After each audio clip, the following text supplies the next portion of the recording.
On April 19th, the Pentagon announced it would be moving Private First Class Bradley Manning from a military facility at Quantico, Virginia, to Fort Leavenworth, Kansas. Private Manning is suspected of sharing secret documents with the whistleblowing website WikiLeaks. And since the time he's been in custody, nearly a year now, he has been held mostly in solitary confinement. That's no contact, no communication, no daylight for 23 hours a day. And Manning himself has said, in addition, he has been forced at times to sleep naked. Criticisms against his treatment have been mounting, and many say they simply want to know more, want to hear it from Manning himself. I'm joined now by Juan Méndez. He's the UN Special Rapporteur on torture, cruel, inhumane, and degrading treatment or punishment. Juan, thank you so much for being with me today. Thank you for the invitation.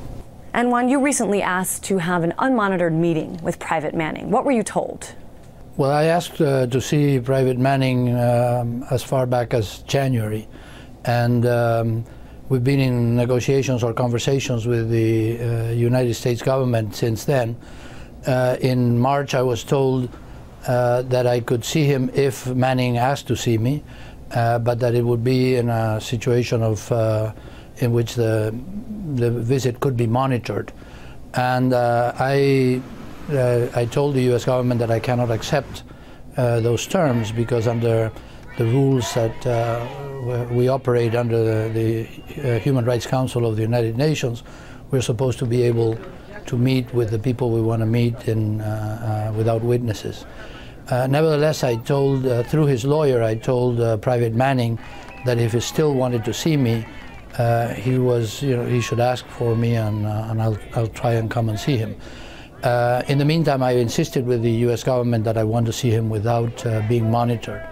And now that there's been an announcement of his transfer to Fort Leavenworth, and the announcement also seems to indicate some change in the regimen that he's subjected to, I am hoping that it will be possible to see him in conditions that I can accept.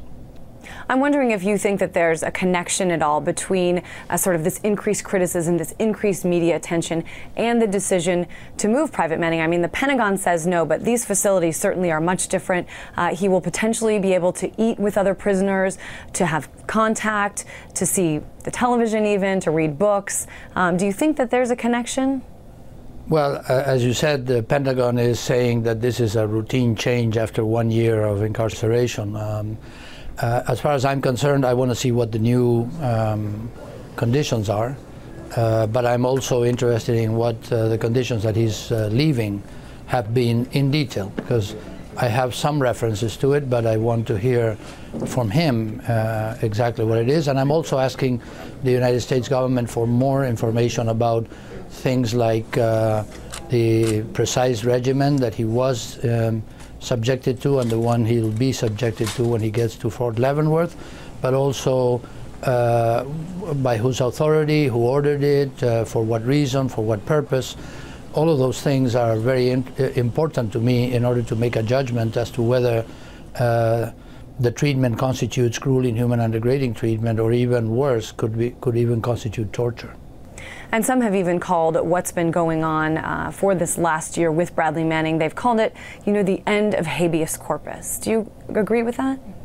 Well, I haven't inquired as to whether he has a right to the writ of habeas corpus, because my remit is limited to the conditions of detention, not whether he should be detained or not. Maybe another special rapporteur or working group in the United Nations will be interested in that. Obviously, human rights norms include fair trial, etc. But in my case, I am limited by my mandate, and that is, whether his conditions of detention amount to cruel, inhuman, and degrading treatment. And it makes total sense, to me at least, that you would need to see him and that you would need to see him unmonitored. But we did see a letter that he wrote that was published that sort of detailed some of the treatment, some of his daily activities that included those 23 hours. During the day, he was asked every 5 minutes, "Are you okay?" So he couldn't just sleep. He had to sit there and answer. Also, this business about him, having to sleep naked.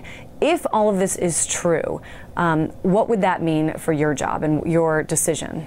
Well, obviously I'm interested in this matter because any time that an allegation is made about solitary confinement, it raises a flag, if you will, under the Convention Against Torture, to which the United States is a signatory, as you know. So I have to find out. But evidently, different people mean different things by the word solitary confinement, and I need to know every detail of it. I mean, how many times was he, and how often he was asked to get rid of his underwear, for what reason. We have to understand, whether there's been any kind of rationale for the treatment. But suffice to say for now that I am very interested in getting to the bottom of this and making my own judgment. As of now, I can only say that I'm interested. I cannot disclose the content of my conversations with the United States government except to confirm that I'm interested. Bradley Manning has brought the subject of solitary confinement to light, but from what I understand, there are more than 25,000 people in this country alone being held in solitary confinement right now. A lot of people, when they think about solitary confinement, they think, oh, these prisoners are a danger to other prisoners, and that's why they're held in solitary. But so many times, and maybe even more often than not, that's not the case, and it just seems to be a form of punishment for whatever reason. Can you speak to this about solitary confinement in general as it relates to torture or treatment? The definition of torture and of cruel, inhuman, and degrading treatment starts from the premise that somebody is suffering. There's pain and suffering of certain severity, and that is not incidental to a legitimate punishment, that if it raises to a certain severity, then it becomes cruel, inhuman, and degrading treatment, and if it goes on beyond that severity, it can constitute torture. So first we have to understand what kind of harm a person under solitary confinement is suffering. It's easy to see that no one can go through that experience without suffering some kind of psychological or mental harm. Now then you have to still find out whether there's any justification for it.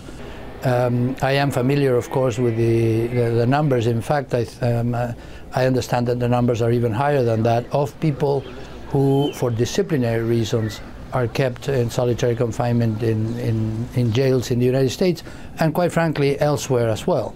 So I am very interested in solitary confinement. I want to know under what conditions it can become cruel, inhuman, and degrading treatment or torture, and for that I need to know a lot more about what we mean by it, what kind of palliative measures are taken. For example, it's not the same to be in solitary confinement and not have any access to radio or TV or newspapers or writing material to send letters home.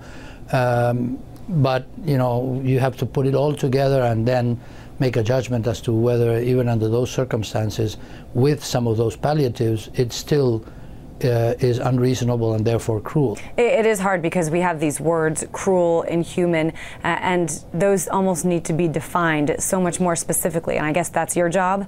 It is. It is my job, and unfortunately it has to be defined in both objective and subjective criteria, because it's not the same to put somebody in solitary confinement for one day and to put him or her there for months. It's not the same to put a relatively healthy and young male, 25 years old, for 3 days, or put someone in those situations for 3 days who is infirm or sick or prone to depression.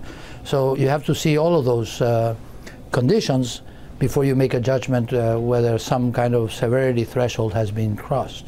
Now, I know you're fairly new to this job, but I'm wondering what impact Guantanamo Bay and the treatment that we are learning about prisoners there, what impact that has on your job?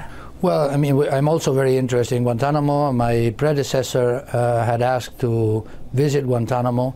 The Bush administration, after some time, allowed him, but on conditions that he could not accept. And so when I became the Special Rapporteur on Torture last November, I renewed my request to the Obama administration that I wanted to visit Guantanamo, and I'm hoping that when they answer, they haven't answered yet, but when they do answer, they give me conditions that I can accept. We are negotiating that, so I can't say what's going to happen. But I think, if I understand correctly, conditions in Guantanamo have changed. Whether they have changed enough or not is a different question, but they're not what they were in 2004 when Manfred Novak asked for permission to visit. And so I'm hoping that the Obama administration will have a more constructive response to my request. Do you trust the Obama administration? Well, as a special rapporteur, I have jurisdiction over 190 countries. I don't trust or distrust any government. I just deal with them in the same way. And yes, I depart from the premise that all governments have to live up to their obligations under international law. Just one more question for you. I know that in the past you have called for the United States to investigate and prosecute torture committed under the former president, George W. Bush. And a lot of people seem to say, you know, it's in the past, let's not reopen old wounds. This will get in the way of, you know, national unity. It will maybe make our reputation abroad much worse based on what comes out of that. Well, how do you respond to that? Well, the Torture Convention, the international law more generally, makes it an obligation of the state to investigate and prosecute every single act of torture. In that case, in that sense, torture is different. Torture is a special case of human rights violation. Even a single episode of torture elicits the obligation on the state to investigate, prosecute, and punish. Now, obviously punish if there's merit to punish, but so I have repeatedly called on not only the United States government, but every other government to live up to that obligation. I don't think these are crimes that can be swept under the rug and pretend that they didn't happen. And if that's for people who think that that will enhance the reputation of the United States abroad, that's exactly the opposite of what will happen. The United States insists on all other countries to live up to their human rights obligations, and one of them is to investigate torture. And so I think this has to happen here as well. Bringing it to light will give the notion that perhaps something is being done about it. Exactly. All right, I want to thank you so much for joining me, Juan Méndez, the UN Special Rapporteur on cruel, inhumane, and degrading treatment or punishment. Thank you very much. It's a pleasure to be here.